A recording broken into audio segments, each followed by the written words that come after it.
আসসালামু আলাইকুম, আমি মোহাম্মদ আফসার উদ্দিন। আজ আমি এই প্রিমিয় গাড়িটি এলপিজি সিকোয়েন্সিয়াল কনভার্সন করব।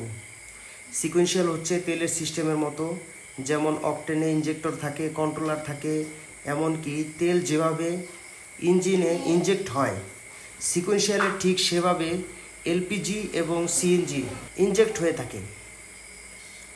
আপনারা অনেকে জানেন না সিএনজি সিকোয়েন্সিয়াল সিস্টেমে কনভার্সন করা যায়। এক্ষেত্রে আপনার প্রথম লাভ হচ্ছে গাড়ির অকটেনের মতো টান উঠবে। দ্বিতীয় লাভ হচ্ছে আপনার মাইলেজ অনেক বেড়ে যাবে।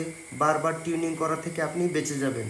আসলে বারবার টিউনিং যে আমরা করি তা হচ্ছে গিয়ার লাগিয়ে ইঞ্জিনে ফুল পিক আপ দিয়ে করে থাকি। এতে ইঞ্জিন এবং গিয়ার বক্সের উপর অনেক চাপ পড়ে, যা বছরে 1-2 বার করলে ঠিক আছে, 3-4 মাস পর পর করলে ঠিক নেই। সিকোয়েন্সিয়ালে একবার টিউনিং করলে আপনি 3 থেকে 4 বছরে এমনিতেই চালাতে পারবেন, কোনো সমস্যা হবে না। আর আজকে আমি সিভিটি গিয়ার সম্পর্কে বলবো। আপনারা বেশিরভাগ গাড়ির মালিক গিয়ার অয়েলের মাইলেজ সম্পর্কে জানেন না বা খোঁজ রাখেন না।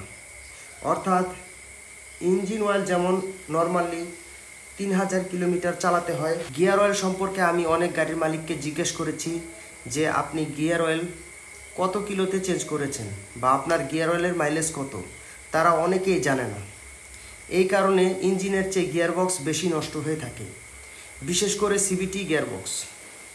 জাপান যেই গিয়ার অয়েল গাড়ির সাথে দিয়ে থাকে তা 1 লাখ কিলোমিটার কোনো সমস্যা ছাড়াই চালাতে পারবেন, কিন্তু বাংলাদেশে গিয়ার অয়েল 30,000 কিলোমিটারের বেশি সার্ভাইভ করতে পারে না। এর প্রধান কারণ হচ্ছে বাংলাদেশে, বিশেষ করে ঢাকা শহরের রাস্তা, আপনি গাড়ির গতি ঠিকভাবে উঠাতে পারবেন না।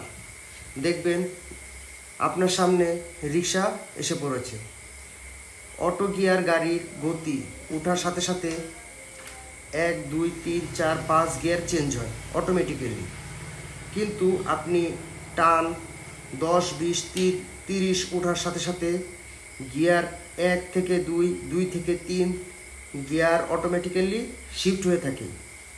4-5 গিয়ার খুব কম ব্যবহার হয়ে থাকে, যার কারণে বেশিরভাগ সময় 1, 2, 3 গিয়ার ব্যবহার হয়, আর 1, 2, 3 গিয়ার বেশি ক্ষয় হয়ে থাকে। অনেকের কাছেই সিভিটি গিয়ার ক্যালিব্রেশনের মেশিন নেই।